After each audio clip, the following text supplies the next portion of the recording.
Ladies and gentlemen, welcome back to another episode here in the lovely world of raccoons with me, Vanillaraccoon. Heyo! And before we get this episode started, I'd just like to say one little thing, and that is, I'm in a glass case of emotion! If anyone is able to guess that movie reference correctly down in the comment section below, you'll receive a special little prize. But let's go ahead and take a look at what's been going on here at the industrial area, because it's been a little while, not just since we've been here, but also since I've gone ahead and uploaded a video, and I will discuss why I decided to take a temporary break from uploading anything here on YouTube, along with being active within the community. But I at least just thought I would go ahead and start up this episode and doing a quick little review of the place. So I went ahead and relocated some moo-moos into this small corridors right here, which we're going to be relocating them in this episode. But I went ahead and also started a sheep collection. Now the reason why is because if we go over to the little chest that is where I'm storing all of my heads, you can see that I have quite a collection of the colored sheep heads. Obviously, in this episode, we're going to be working to get the black sheep head, so that way then we can get that out of the way. And little fun fact, actually, for the longest of times off camera, I was trying to gather the light gray sheep head, or maybe it's the gray sheep head. I can't remember which one off the top of my head. Not to be... Hey, would you look at that? We got the black sheep head from that one. So now we can begin to work on the next color. But like what I was saying with the story, it's either the gray sheep head or the light gray sheep head that is actually not included in Exuma's More Head Drops add-on. I think that's what we can call it, an add-on, because it's not a plug-in, or at least in my opinion, it's not a true plug-in.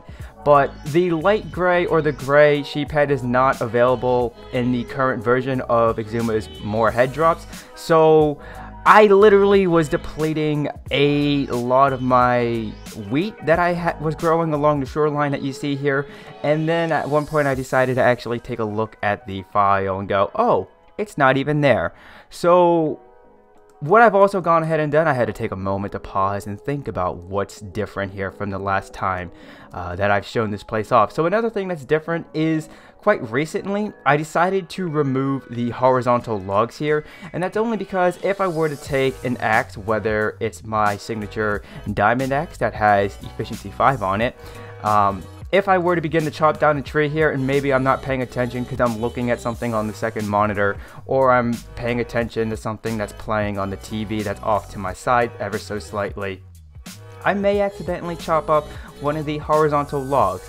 So just to prevent that from happening, I thought I would go ahead and in their place down a stone-based block. But then I decided to think, well, you know what? I don't want to have any hostile creatures that go bump in the night spawn here. So then I decided, you know what, we'll just go ahead and slab the place just to play it safe. And yeah, so now that we've pretty much covered everything that I wanted to review for you all on camera, I think what we're going to do is we're going to begin to work on the aesthetic detailing for our tree farm that we have right here. What I have in mind is taking stone blocks and then replacing the soil blocks with a stone, and then according to where the not so vibrant and the vibrant shade of gray is at is where we will then determine where the stone brick along with the cobblestone blocks will go. However, I don't have any of that on my person, so how about this? I want to go ahead and run off and gather up the resources that I'm going to need to do this little project, and then when I bring it back, we'll not only do that together on camera, but we'll also go ahead and discuss my reasoning for why I decided to take a momentary leave from YouTube. I have a little bit of a fun fact for you all. So as I was recording the previous segment, I completely forgot to ensure that Soundflower was the main audio source for my videos. For those of you who don't know, I do play on a Mac, and no, I did not purchase this Mac so that I could play video games on. Well, I'm not that much of a fool, peeps.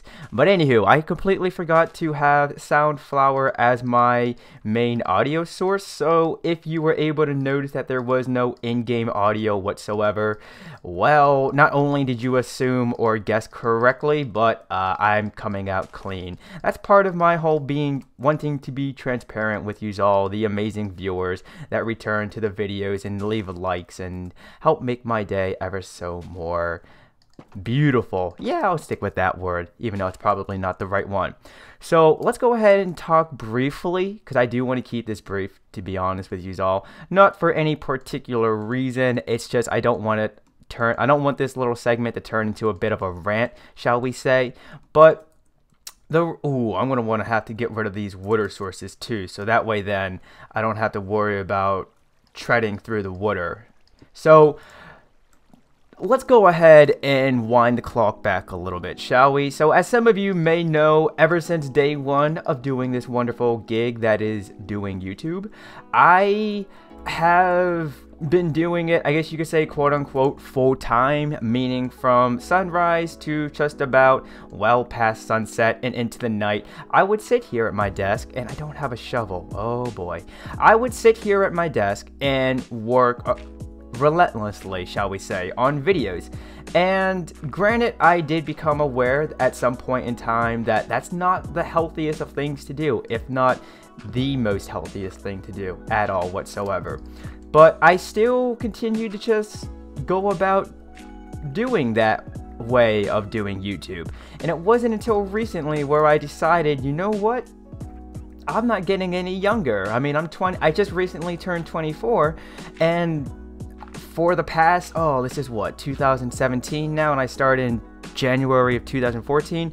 It's been now 3 years that I've been doing this wonderful gig that is YouTube.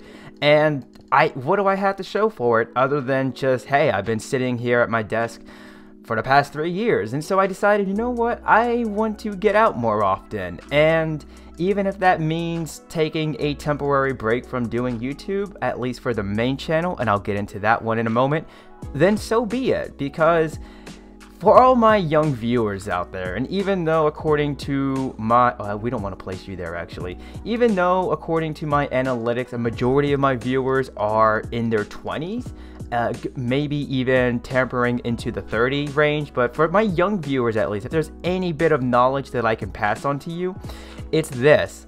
Don't just spend your time idly sitting behind a screen or staring into a mobile device or a tablet, whatever it is that rocks your boat these days.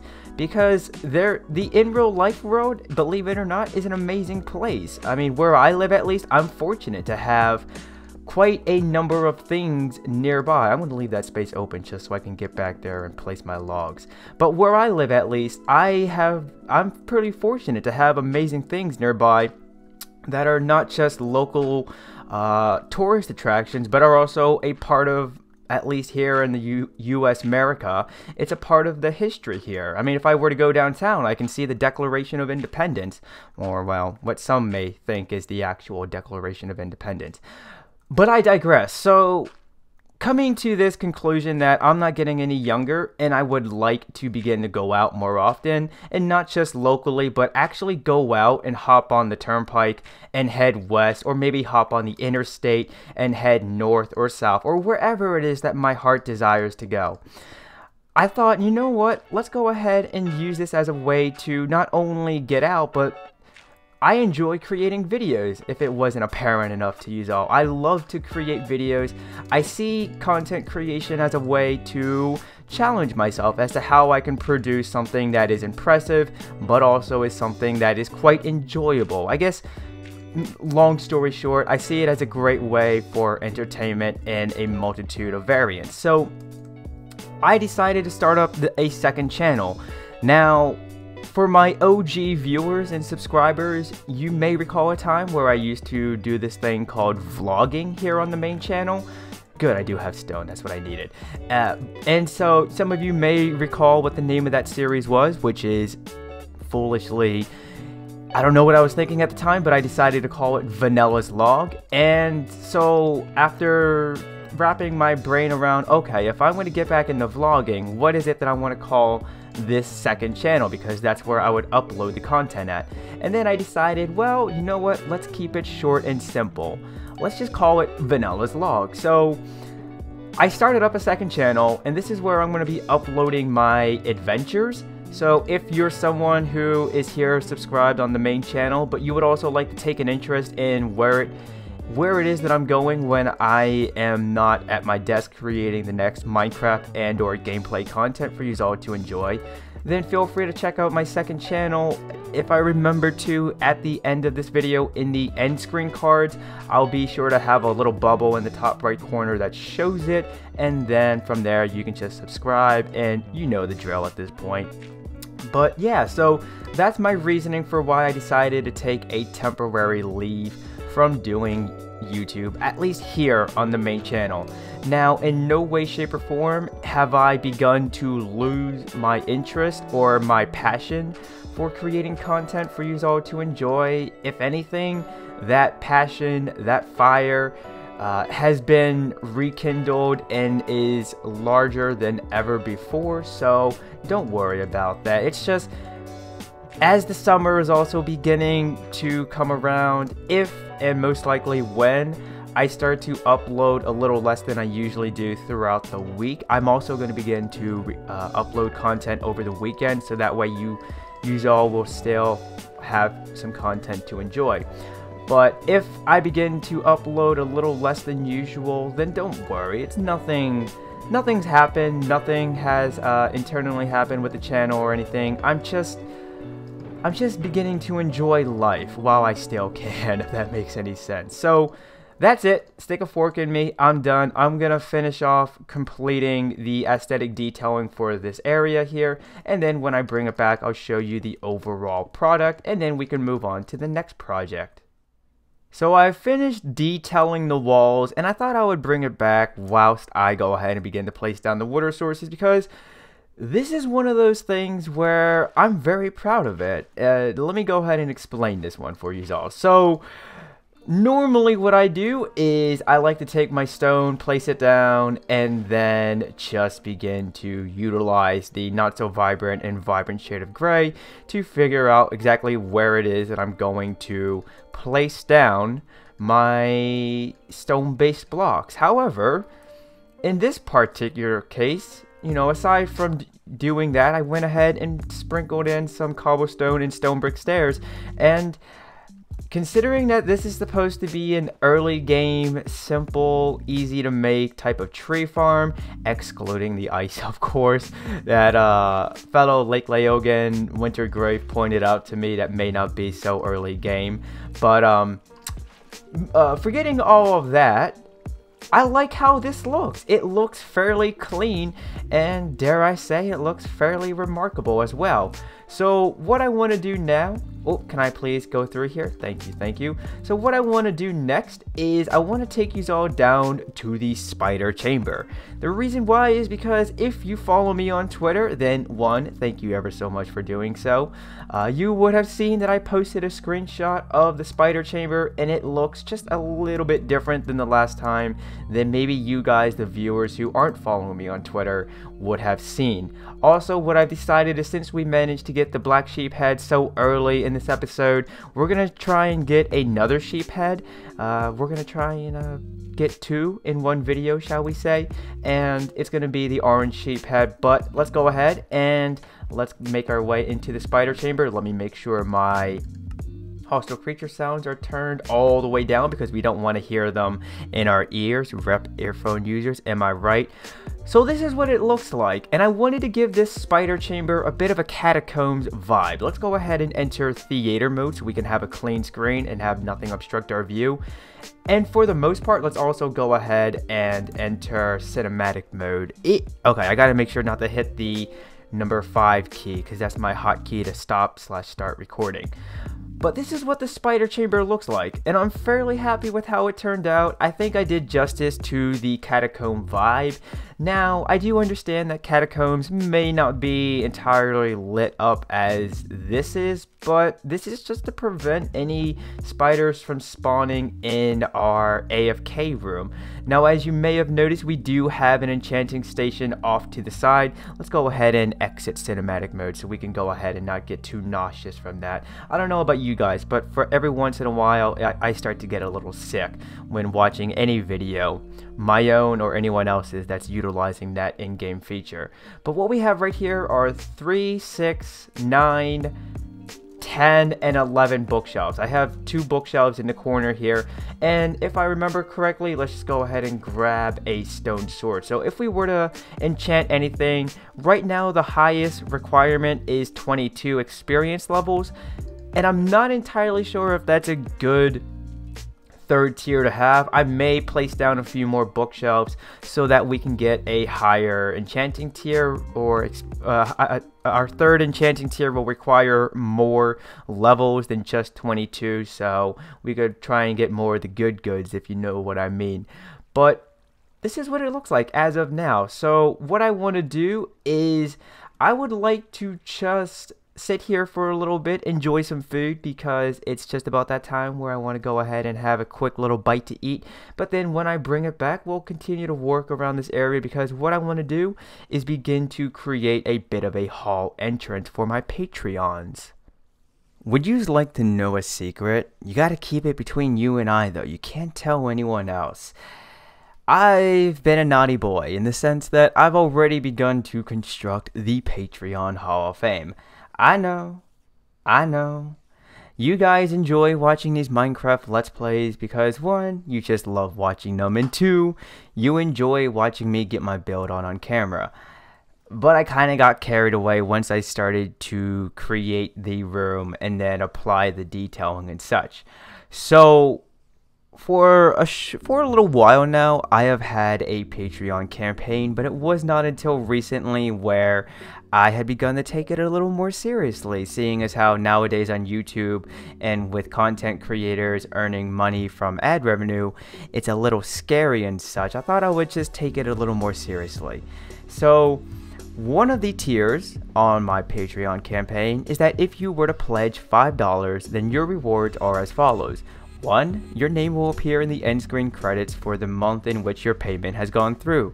And 2, I will induct you into the Patreon Hall of Fame. And for the month of June at least, I have one patron who has signed up for the second tier for just $5.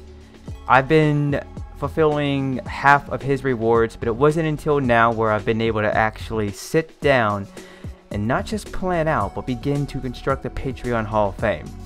So I'm terribly sorry if this is a little later than expected, or if this is just completely late in general. However, at least it's better late than never to have happened.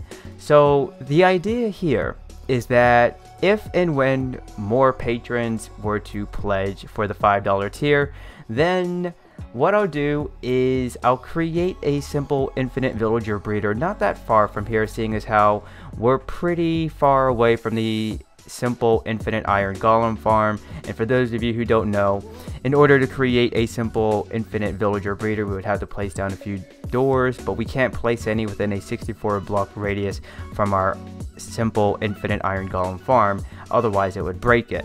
But eventually down the line, I'll create a villager breeder, and then when I come across a villager that I know I'm going to be keeping for the long run and not just for temporary purposes, then I will relocate them into one of these little pods that we have right here, and then I'll name tag them for each of my patrons who pledge for the second tier. Now at the moment we just have a sign above this dude's little head, and that's because if we were to take a look at his trades, you'll see that for 21 emeralds we can then get a name tag, and unfortunately upon the recording of this episode I don't have 21 emeralds, so obviously in between this episode and the next I'll have to do some trading with this testificate and another one that I have topside, so then I can acquire the appropriate amount of funds to acquire a name tag. But the one reason why I want to keep this particular librarian is because, one, for 24 pieces of paper I can get 1 emerald, and that's pretty good in my own opinion. Moving on to the second trade that we have, for 1 book and 28 emeralds we can acquire a mending book. But in the event that I were to think that maybe one day that's a little overpriced, then if I go farther into his trades, for 1 book and for 8 emeralds less and a total of 20, I can acquire a mending book. So I guess that goes to show that when your prices are a little outrageous and you're not selling much of your stock, then maybe it's time to rethink your pricing for your merchandise. So now that we have this matter settled, I think we're going to go topside, and I think it's nighttime as well. I should have a clock around here, or at least I thought I had a clock. Wait a minute, no, I was about to say, if we open up our crafting chest table, we'll see that we have a compass here, but that's not a clock, that's a compass. Little fun fact, in the event that you don't have the appropriate resources to craft a compass, all you got to do is grab 4 planks, create a crafting chest table with it, open up your knowledge book, and then you'll have a compass right there. And if I remember correctly, the compass actually points to where spawn is at. Little fun fact slash pro tip for you all. But like I said, I want to get topside and begin to relocate the sheeple along with the moo-moos. So I'm going to get on that, and when I bring it back, we'll most likely conclude this episode whilst trying to get an orange sheep head. Now we're not topside quite yet. We'll get there soon, peeps. Settle your jimmies. But I thought I would just take this time to point out that if anyone who were to watch this episode and then want to pledge to me over on Patreon, the second tier where you'll get your name included in the end screen credits, but also be inducted into the Patreon Hall of Fame, I at least wanted to point out that I already have at least one certificate at the ready to rename in your honor. Now, the reason why I'm going to keep this specific certificate is because he's a shepherd, and for 20 white wool, I can acquire a single emerald. Now, let me tell you why I at least thought, for now at least, that's a reasonable trade. Seeing as how we have this spider chamber, and I haven't even been here for a minute, you can see already how many spiders that we have here, and considering the fact that I have a diamond sword that has the highest tier level for looting on it, that means we'll get more string than usual, which we can then convert into white wool and just simply walk over here with our newly crafted white wool and trade it with the certificate to acquire just a few more emeralds than we would by trading 20 something pieces of paper for a single emerald from our librarian. Now, as we begin to make our way topside, I want to take this time to just mention that on the channel, at least for the past few days, and also for the next few days, I should say, also, some Minecraft UHC videos have and will continue to be going up, and they are from the Fox Season 1 UHC event. Now, I had the privilege to take part in Season 1 and also will be taking part in Season 2, much like, if not all of the other participants from Season 1. But for those of you who don't know what Fox is, well, let me tell you what it is. To make a very not so long story ever so more short, 2 people by the name of Soul Handu along with JC2244 went far and wide across the internet and handpicked certain people that they thought would be suitable to invite to join within Fox UHC. And I won't speak for others, but I will speak for myself in saying that I at least had quite a lot of fun with this event. Now, seeing as how recently today, which is going to be the, let me just pull up my phone here, which is the 9th of June, which is a Friday. The 3rd episode has already gone out, and I have a few more awaiting to go out as well. Oh, there we go. We got our orange sheep head. That's 2 sheep heads within 1 episode. Let that mark that down, and let's see if we can beat that in a future episode. Feel free to let me know in the comments down below which colored sheep heads we should try to get next. Maybe not in the next episode, we won't try to get more than 2, seeing as how I kind of got lucky at the beginning of this one with getting the black sheep head. But anyways, like I was saying, Fox UHC Season 1, a lot of fun. Yes, so I at least had a lot of fun, and I'm looking forward to Season 2, which is going to be bigger and better than Season 1. I mean, that's kind of, you know, a no-brainer when you have something like this, where you want the next season to outdo the previous one. Otherwise, really, you know, what's the difference between them, or what's the point in watching videos of something that's not changing, or at least for a content creator slash broadcaster, what's the point of taking part of it if it's just going to be the same old thing? Well, at least that's my own perspective on the matter. I'm sure others have different perspectives, and if you're out there and you have a different perspective, I'd love to hear what you have to say about that. But yeah, so for the next few days, a few more episodes from that event will be going out. However, I do have something special in the works that will involve participants from Season 1 of Fox UHC, and also involving some other people from Lake Laogai and other familiar places that you may recall.